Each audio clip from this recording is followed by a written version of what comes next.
ખબરોમાં બન્યા રહેવા માટે બેલ આઇકોન દબાવો અને એબીપી અસ્મિતાને સબસ્ક્રાઇબ કરો.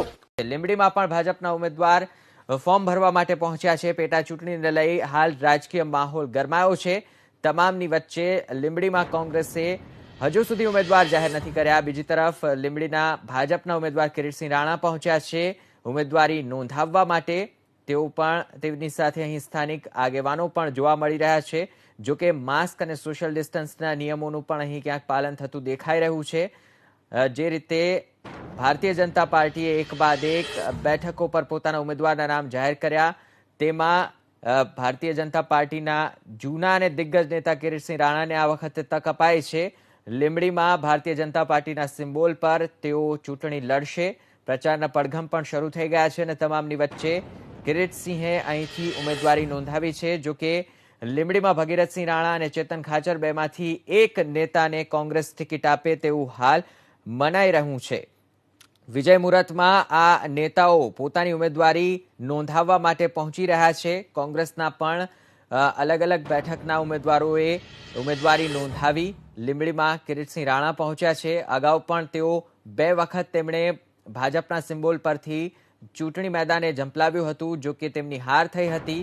અહીં સોમા પટેલના રાજીનામા બાદ આ બેઠક ખાલી પડી છે અને પેટા ચૂંટણીનું આયોજન જ્યારે 3જી તારીખે મતદાન થશે તે પહેલા ભારતીય જનતા પાર્ટીના ઉમેદવાર કિરીટસિંહ રાણા અહીં ઉમેદવારી નોંધાવવા માટે પહોંચ્યા છે. સંવાદદાતા નિકુંજ જોડાશે વધુ વિગતો માટે. નિકુંજ, માટે મામલતદાર કચેરી લીંબડી ખાતે પહોંચ્યા છે અને આજે તેઓ 12:39 વિજય મુહૂર્તમાં ઉમેદવારી ફોર્મ ભરશે. આ સાથે આરસી ફળદુ ઉપસ્થિત છે કે જેમને જવાબદારી સોંપવામાં આવી હતી લીંબડી બેઠકની. પ્રચાર પ્રસાર તો તેમને લગભગ 2 અઠવાડિયા પહેલાથી શરૂ કરી દીધો હતો, પરંતુ હવે ઓફિશિયલ રીતે નામ ડિક્લેરેશન ગઈકાલે થયા બાદ આજે ફોર્મ ભરવા માટે પહોંચ્યા છે. નાની એવી સભા પણ થઈ કે જેમાં તેમને જીત માટેનો વિશ્વાસ પણ વ્યક્ત કર્યો.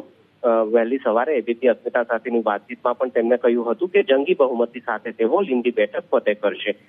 અત્યારે હાલ તેઓ ફોર્મ ભરી રહ્યા છે લીંબડી મામલતદાર કચેરી ખાતે અને ફોર્મ ભર્યા બાદ તેઓ કાર્યકર્તાઓ સાથે મુલાકાત કરશે, તેમને મળવાના છે અને પ્રચાર પ્રસારની પણ શરૂઆત કરશે. લીંબડી બેઠક પેટા ચૂંટણી સોમાભાઈ પટેલ રાજીનામું આપ્યા બાદ ખાલી પડી હતી, જેમાં બીજેપીએ પોતાના ઉમેદવાર તરીકે કિરીટસિંહ રાણાને મેદાને ઉતાર્યા છે. જરૂરથી ક્ષત્રિય સમાજનો આ ચહેરો લીંબડી બેઠક ખાસ કહી શકાય કે કોળી પટેલ સમુદાય અને ક્ષત્રિય સમુદાયની વધુ વસ્તી ધરાવતો આ બેલ્ટ છે ને જેમાં ભારતીય જનતા પાર્ટીએ ફરી એક વખત કિરીટસિંહ રાણા જે છે તેમને બાય ઇલેક્શનની અંદર પોતાનો ઉમેદવાર જાહેર કર્યા છે. ધન્યવાદ અમારી સાથે જોડાવા બદલ. તો કિરીટસિંહ રાણા ઉમેદવારી પત્ર ભરવા માટે પહોંચ્યા છે. વિજય મુહૂર્તમાં તેમણે સમય સાચ્યો છે.